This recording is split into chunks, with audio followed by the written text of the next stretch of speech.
Shalom Bapak Ibu, selamat bertemu kembali di dalam persekutuan doa pagi. Bapak Ibu, kita boleh siapkan waktu kita duduk diam untuk fokus di dalam pujian penyembahan kita kepada Allah kita yang hidup.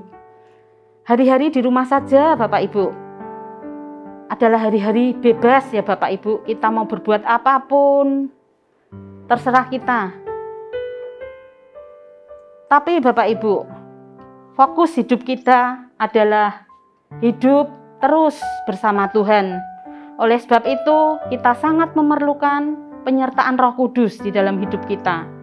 Mari kita pujikan, peganglah tanganku Roh Kudus, supaya kehidupan kita terus hidup di jalan kebenaran, jalan Tuhan.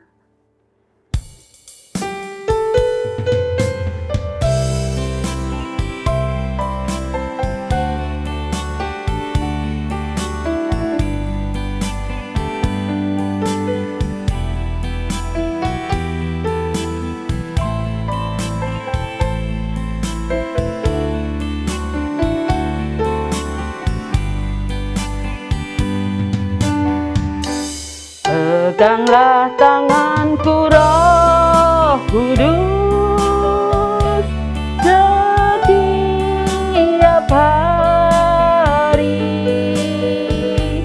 Ku tak dapat jalan sendiri tanpa Roh-Mu.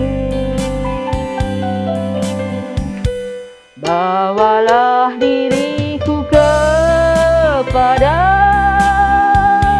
jalan kebenaran, agar ku tidak tersesat mengikuti jalan-Mu. Kudus, kudus Tuhan, kudus nama-Mu.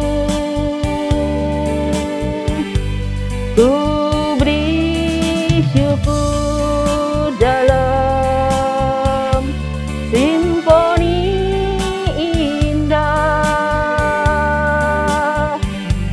Ajaib, ajaib Tuhan, ajaib nama-Mu. Nama yang beri menang, Yesus namanya. Kudus, kudus Tuhan, kudus nama-Mu. Ku beri syukur dalam simfoni indah. Ajaib, ajaib Tuhan, ajaib nama-Mu. Nama yang beri menang, Yesus namanya.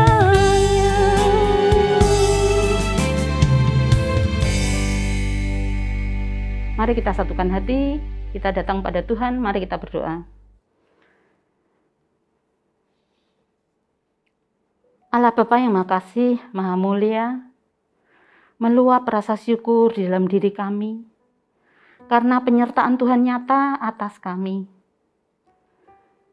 Kami ingin selalu memuji, memuliakan, meninggikan nama Tuhan di dalam keseharian hidup kami. Ada rasa tenang, rasa damai luar biasa, melampaui segala akal pemikiran kami, ketika kami berada dekat dengan Engkau ya Bapa. Tapi seringkali ada kemalasan di dalam diri kami. Ada rasa enggan untuk datang menyediakan waktu untuk bersekutu dengan Engkau ya Bapa. Mohon ampun atas dosa perilaku kami. Pada saat ini ya Bapa, kami akan mendengar firman Tuhan dengan tema dosa favorit yang akan disampaikan oleh Pak Elia Budiwiono. Biarlah dengan mendengar firman-Mu, kami boleh tersadar, kami boleh mengerti ketika kami salah melangkah. Bapak, koreksi kehidupan kami ketika kami salah jalan. Hati kami terbuka untuk firman Tuhan, dan kami boleh berjalan terus di jalan kebenaran, jalan Tuhan. Kuasai setiap kami ya Bapa, untuk mendengar firman Tuhan dengan baik, untuk menerapkan di dalam kehidupan kami hari lepas hari, supaya nama Tuhan dipermuliakan. Terima kasih Bapa, terima kasih Yesus, terima kasih Roh Kudus. Di dalam nama dan kuasa kasih Tuhan Yesus Kristus, kami berdoa dan mengucap syukur. Amin. Sebelum mendengar firman Tuhan, Bapak Ibu, kita boleh menyiapkan hati dan pikiran kita untuk mengerti kebenaran firman Tuhan. Supaya firman Tuhan boleh memenuhi bejana kehidupan kita, bejana hati kita. Penuhkanlah bejanaku.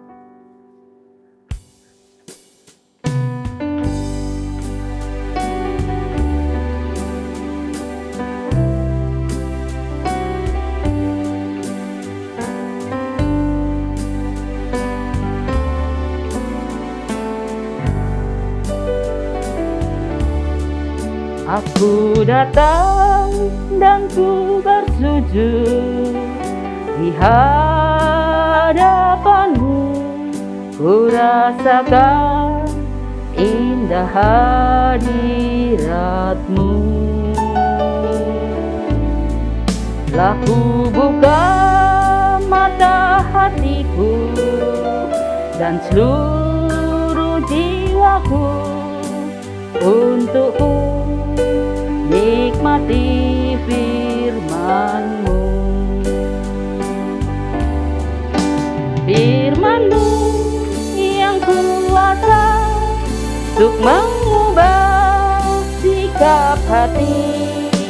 Firman-Mu yang tegakkan di saat ku terjatuh. Penuhkanlah bejanaku dengan air sungai-Mu. Ku haus akan firman-Mu. Ya, Shalom saudara-saudara yang dikasihi Tuhan. Pada hari ini kita akan kembali belajar firman Tuhan. Mari kita akan berdoa, mohon Roh Kudus Tuhan menolong kita. Mari kita berdoa. Bapa di dalam surga, kami datang kepada Engkau, dan di dalam kerendahan hati dan kesadaran keterbatasan kami mohon Roh Kudus Tuhan menerangi hati pikiran kami, supaya apa yang akan kami renungkan ini dapat menjadi berkat bagi iman kami, dan kami boleh dapat memahami hidup dan tahu bagaimana menjalaninya, dan kami semakin dapat mau cinta Yesus. Terima kasih Tuhan, kami berdoa menyerahkan semuanya di dalam nama-Mu saja. Haleluya. Amin. Saudara dikasihi Tuhan, pada hari ini kita akan merenungkan sebuah tema, yaitu dosa favorit. Nah, itu kita dasarkan dari Efesus pasal 2 ayat 8 sampai 10.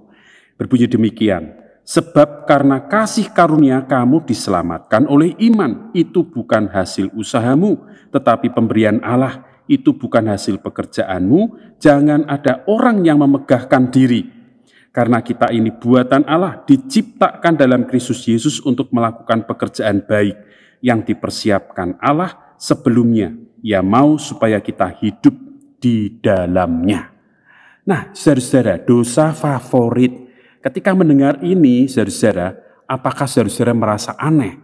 Masa favorit kok dosa? Favorit kan seharusnya adalah tempat makan atau makanan yang enak. Favorit itu biasanya berkaitan dengan warna favorit, entah itu warna hijau, merah, pink, favorit, atau tempat-tempat rekreasi. Nah, dengan disebut sebagai tempat rekreasi favorit, warna favorit, makanan favorit, maka seringkali kita mengenakan warna itu, kita sering pergi ke tempat itu, tempat rekreasi itu, kita sering makan makanan itu, karena itu adalah makanan favorit. Ya. Nah, itu adalah yang disebut favorit. Nah, tapi bagaimana dengan dosa? Dosa masa ada yang disebut favorit? Dosa kan tidak benar kalau disebut favorit, kita semua sadar itu. Pasti juga saudara-saudara setuju. Dosa jangan difavoritkan, Pak. Tidak benar itu, gitu kan. Nah, itu memang adalah sesuatu yang kita pahami. Tetapi di dalam realitanya ternyata memang tanpa sadar ada orang-orang yang kemudian melakukan segala kesalahan dan dosa itu. Di mana semuanya itu dilakukan, seringkali dilakukan. Ya, seringkali dilakukan. Dan bahkan kadang tanpa sadar melakukan itu. Nah, saudara-saudara, maka disebutlah itu sebagai dosa favorit. Ada buku-buku yang membahas hal itu yang disebut dengan 7 dosa pokok. Di mana 7 dosa pokok ini adalah 7 dosa yang selalu dilakukan oleh manusia. Dan manusia tidak pernah tidak melakukan ini. Ya, selalu melakukan ini. 7 dosa. 7 dosa itu yaitu apa? Kesombongan, ketamakan, hawa nafsu, kemarahan, iri hati, kerakusan, kemalasan. Nah, itu adalah dosa favorit. Itu 7 dosa pokok. Siapa coba di antara Bapak Ibu Saudara yang tidak pernah tidak melakukan ini? Ini menjadi dosa favoritnya manusia karena setiap manusia melakukan ini. Atau 3 ta yang kita kenal dalam kehidupan masyarakat, tahta, wanita, dan harta. Harta, tahta, dan wanita. Nah, itu dah. 3 ta ini juga kalau dipikir-pikir juga demikian. Saudara-saudara. Nah, saudara kasih Tuhan, dengan adanya ini maka dapat dikatakan bahwa dosa favorit itu adalah sesuatu yang senantiasa dilakukan oleh manusia dan itu menjadi sebuah habit. Sifatnya adalah mengikat, sifatnya itu adalah mengukung, membelenggu, dan mendorong, dan menggoda. Sehingga seseorang itu melakukan itu berulang-ulang. Dan biasanya ujung dari dosa favorit ini yaitu penyesalan di ujungnya. Nah, saudara kasih Tuhan, mengapa kok bisa terjadi ini? Ada dosa favorit. Nah, ada sebuah buku yang mengatakan bahwa setiap manusia itu punya titik lemah yang disebut sebagai lubang gelap, lubang hitam. Setiap dari manusia punya lubang-lubang dalam hidupnya. Ya, kalau itu adalah sebuah kertas putih, maka kertas itu tidak putih melulu. Ada lubang-lubang hitam, bisa 2, bisa 3, bisa 4. Dan lubang itu bisa jadi satu dengan yang lainnya akan berbeda-beda. Tapi itulah yang menjadi kelemahan manusia. Kalau Bapak Ibu pernah misalkan menghadapi seseorang yang, aku kalau masalah duit jujur aku. Ya, aku tidak pernah korupsi, aku tidak pernah apa gitu ya. Tetapi kalau bicara soal wanita, dia lemahnya bukan main. Nah, ada yang seperti itu. Ada orang digoda dengan apapun, seorang wanita, apapun dia tidak akan terganggu. Dia akan santai aja, dia akan kuat. Tetapi ketika berbicara soal uang, dia mengalami kelemahan. Nah, itu lubang hitam. Dan itu adalah sesuatu yang terjadi dalam setiap manusia. Ada lubang-lubang hitam dalam hidupnya. Dan itulah yang bisa menjadi dosa favorit. Nah, hal itu terjadi karena apa? Biasanya kelelahan, mengalami depresi. Kelelahan itu terjadi karena ada masalah yang beruntun berulang-ulang. Dan kemudian ada berbagai macam masalah yang ini belum selesai, datang masalah yang lain dan sebagainya. Akhirnya menjadi lelah. Lelah tubuh, lelah jasmani, lelah batin. Dan akhirnya disitulah lubang hitam itu semakin menganga dan akhirnya akan memunculkan buah-buahnya. Nah, saudara kasih Tuhan, itu terjadi dalam setiap manusia. Nah, oleh sebab itulah maka menjadi sebuah kewaspadaan bagi kita semua. Apa yang menjadi lubang hitam kita? Kita saat ini harus memikirkan itu.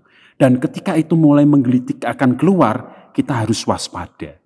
Nah, oleh sebab itu Bapak Ibu saudara kasih Tuhan, maka dapat dikatakan kita perlu berhati-hati karena setiap diri kita tidak pernah yang tidak melakukan kesalahan, pelanggaran atau dosa. Nah, oleh sebab itulah bagaimana sekarang harus menghadapi hal itu, harus menyelesaikan untuk bersikap bagaimana dengan dosa favorit itu. Nah, saudara kasih Tuhan, di sini kita diingatkan melalui Efesus pasal 2 ayat 8 sampai 9. Di dalam ayat 8 dan 9 dikatakan yaitu bukan usahamu, imanmu yang kamu diselamatkan itu karena iman, bukan usahamu, bukan pekerjaanmu. Nah, saudara, hal ini dapat jelas yaitu ketika di dalam ayat ke-1 sampai 3 ya, di dalam perikop yang kita baca ini ya, di dalam ayat 8, 9, 10 ini, dan di dalam ayat 1, 2, 3-nya digambarkan menjadi latar belakangnya yaitu bahwa setiap manusia itu sudah jatuh dalam dosa. Manusia itu kecenderungannya adalah melakukan pelanggaran-pelanggaran. Maka di dalam ayat 1 dikatakan dahulu kamu mati atau sudah mati oleh pelanggaran-pelanggaran. Artinya kita itu kecenderungannya melakukan dosa. Oleh sebab itu dikatakan mati. Nah, kalau sudah mati itu berarti artinya kita hidup itu ya sudah, kita itu terpenjara oleh kesalahan-kesalahan dan pelanggaran-pelanggaran itu. Nah, itu adalah kita sebagai manusia. Ya. Dan itulah dikatakan penguasa-penguasa itu berkuasa dalam kehidupan kita. Dan itu menjadi masalah bagi kita. Namun di dalam ayat ini dijelaskan yaitu kita diselamatkan. Nah, kita memang ada kecenderungan itu, ada dorongan-dorongan itu. Tetapi di sini dikatakan kita diselamatkan oleh apa? Oleh iman. Nah, inilah maka yang menjadi perlu perhatian kita. Iman kita sampai sekarang ini bagaimana Bapak Ibu? Apakah iman kita sudah tercukupi makanannya dengan makanan-makanan rohani sehingga iman itu bertumbuh mengalami kedewasaan? Iman yang dewasa itu adalah iman ketika menghadapi persoalan, dia tetap akan terus mau maju menghadapi itu. Meskipun mungkin mengalami kegagalan seperti Daud, tetapi dia mampu akan bangkit lagi untuk menatap kepada Kristus itu. Nah, itulah iman yang bertumbuh. Nah, namun iman itu bertumbuh ketika diberi makan. Ketika iman itu didekatkan kepada Sang Khalik, Sang Pemilik kehidupan itu. Ketika iman itu jauh dari pribadi Allah di dalam Yesus Kristus, iman itu akan semakin lemah. Disitulah lubang hitam itu akan bisa semakin berkuasa. Nah, oleh sebab itu saudara-saudara yang dikasihi Tuhan, karena kita ini adalah orang-orang yang lemah, kita tidak kuat melawan dengan kekuatan kita sendiri. Mau belajar ilmu apapun, mau belajar dengan kekuatan apapun, supaya saudara-saudara bisa melawan keinginan-keinginan untuk tidak melakukan kejahatan, tidak melakukan dosa, tidak ada selain pada Allah sendiri. Oleh sebab itulah maka ketika dikatakan bukan usahamu, tetapi kasih karunia Allah, kita diingatkan iman kita itu loh penting, karena dengan iman itulah maka bukan kekuatan kita, tapi membiarkan kekuatan Allah itu bekerja dalam hidup kita. Nah, saudara-saudara, tanpa sadar seringkali kita berusaha dengan kekuatan sendiri. Ketika melakukan ini apa, ini itu kita melakukan, lalu seringkali kemudian kita berusaha ingin melupakan. Dengan pergi kemanakah, atau dengan teman-teman kita kemana untuk melupakannya. Ya, mungkin itu bisa lupa. Tetapi bagaimanapun juga akan muncul kembali. Atau mungkin kita ingin seakan-akan melakukan hal yang spiritualitas. Wah, kita terlibat berbagai macam pelayanan, ikut ini, ikut itu. Pikirnya dengan kegiatan itu, maka sudah hal itu tidak akan tidak akan muncul lagi. Tetapi kenyataannya, terkadang hal itu muncul di tengah-tengah pelayanan kita. Karena ketika kita mengalami lemah iman, tidak bertumbuh, jiwa kita kosong, rohani kita kering, maka meskipun kita giat melayani Tuhan, kita tidak akan mendapatkan pertumbuhan. Disitulah maka kita butuh Tuhan. Oleh sebab itu Bapak Ibu kasih Tuhan, perhatikan iman kita, supaya kekuatan Allah itu bekerja dalam hidup kita. Nah, saudara kasih Tuhan, yang kedua di dalam ayat yang ke-10, bagaimana nih kita menghadapi akan dosa favorit ini? Ya, yang kedua yaitu karena kita ini buatan Allah, diciptakan dalam Kristus Yesus untuk melakukan pekerjaan baik yang sudah dipersiapkan. Dan Dia rindu supaya kita hidup di dalamnya. Nah, saudara kasih Tuhan, hal yang kedua itu kita diingatkan, siapa sih kita ini? Siapa kita? Ketika kita nggak tahu siapa kita, maka ketika kita dalam kejatuhan, kita akan menjadi orang yang merasa bersalah terus-menerus dan tidak bisa bangkit. Tapi hari ini kita diingatkan, kita ini buatan Allah. Oh, sudah tahu saya. Ya, di dalam Kejadian pasal 1, Tuhan menciptakan segala sesuatunya, menciptakan segala isi dunia ini, dan manusia di hari ke-6, dan manusia diciptakan segambar dan serupa Allah. Betul. Tetapi ingat, di dalam pasal 3 dikatakan, manusia jatuh dalam dosa, dan rupa Allah itu atau gambar Allah itu rusak, kemuliaan Allah itu hilang di dalam diri manusia. Maka disitulah di dalam pasal 2 ayat 1 Efesus dikatakan, kita terkuasai oleh dosa. Kita hidup dalam pelanggaran-pelanggaran. Kita menjadi orang yang mati meskipun hidup. Tapi di dalam ayat 10 dikatakan kita ini dibuat oleh Allah. Artinya apa? Berarti di dalam perjanjian baru mengingatkan kepada kita. Setiap orang yang percaya kepada Kristus, beriman di dalam Tuhan, disitulah Allah menciptakan ulang. Memang bukan fisik, tetapi yang diciptakan ulang yaitu apa? Hati yang baru. Hati yang baru, pikiran baru, perasaan baru, kehendak baru. Itulah dibuat oleh Allah. Di dalam Yesus Kristus. Di dalam masa prapaskah kita diingatkan mengenai salib itu. Mengenai penderitaan itu kita diingatkan. Disitulah Kristus itu hidup. Dan Kristus yang hidup itu adalah Kristus yang sedang menciptakan kita kembali. Supaya kita memiliki hati yang baru. Saudara-saudara, oleh sebab itulah maka di sini kita diingatkan. Saudara-saudara, janganlah pernah lelah, janganlah pernah putus asa ketika kita ada menghadapi dosa favorit kita. Kita ingat kita ini sudah dibuat oleh Allah, kita perlu datang kepada Dia supaya kita mendapatkan kekuatan daripadanya. Dengan demikian kita dapat melakukan pekerjaan-pekerjaan baik. Saudara-saudara dikasihi Tuhan, oleh sebab itulah Bapak Ibu dikasihi Tuhan, pada hari ini firman Tuhan mengingatkan ketika kita menghadapi dosa favorit itu, ada lubang-lubang hitam dalam kehidupan kita, kita diingatkan bahwa kita sudah diciptakan oleh Allah menjadi manusia baru. Oleh sebab itu, ketika lubang hitam itu mulai menganga dan menggelitik, kita harus kembali ingat, biarkan Kristus yang mengisinya itu. Kita datang kepada Dia, Tuhan, isilah hatiku, karena hatiku seperti tanah yang kering. Biarlah kuasa Roh-Mu itu menaburi di dalam keringnya tanahku supaya aku boleh dapat hidup baru. Nah, saudara kasih Tuhan, inilah yang dapat saya sampaikan pada renungan pada hari ini. Kiranya Tuhan Yesus memberkati. Biarlah kita tetap terus setia kepada Tuhan, mengisi hidup kita dengan firman-Nya, doanya, dan boleh terus hidup dalam bersekutu bersama Allah. Haleluya. Amin. Mari kita berdoa. Bapa di dalam surga, terima kasih pada hari ini Engkau sudah berfirman dan mengingatkan kepada kami bahwa di dalam setiap diri kami ada lubang-lubang hitam yang seringkali menganga dan menjebak kami kepada kehidupan-kehidupan yang menjauhkan kami dari Allah. Hidup di dalam pelanggaran-pelanggaran. Tuhan, ampunilah. Namun melalui firman-Mu hari ini kami diingatkan betapa pentingnya kami untuk memperhatikan iman kami. Bagaimana pentingnya iman itu harus bertumbuh dewasa. Karena iman itu adalah untuk kami dapat memelihara akan hidup kami di dalam hidup dalam keselamatan di dalam Engkau. Oleh sebab itu Bapa di surga, tolonglah untuk kami boleh tetap terus mau ingat bahwa kami juga adalah manusia-manusia baru yang sudah diperbarui oleh Allah di dalam Yesus Kristus. Oleh sebab itu kiranya di dalam masa prapaskah ini kami semakin diingatkan bahwa kami butuh Tuhan, kami butuh Engkau. Kami sebagai pengikut Kristus membutuhkan Engkau untuk mengisi hidup kami.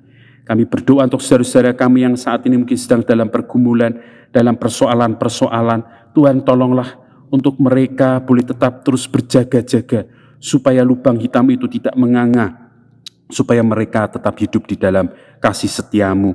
Tuhan, kami juga berdoa untuk saudara-saudara kami yang mungkin sedang mengalami kecemasan, kekhawatiran, atau sedang kedukaan. Tuhan, kiranya Engkau pun juga yang akan menguatkan mereka, menolong mereka, untuk mereka boleh tetap teguh di dalam Tuhan.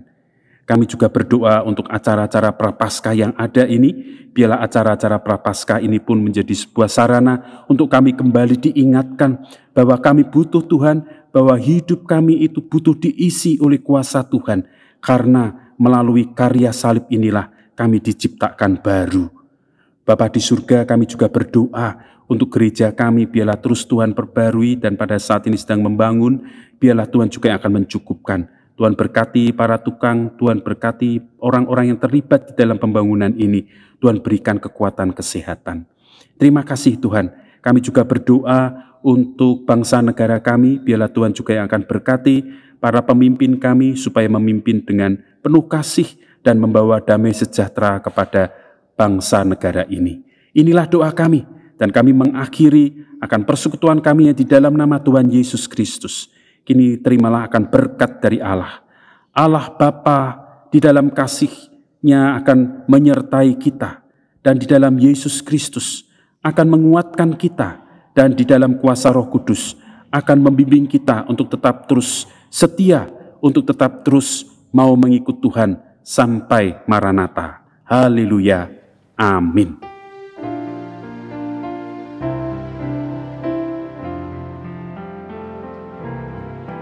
Bapa, terima kasih. Bapa, terima kasih.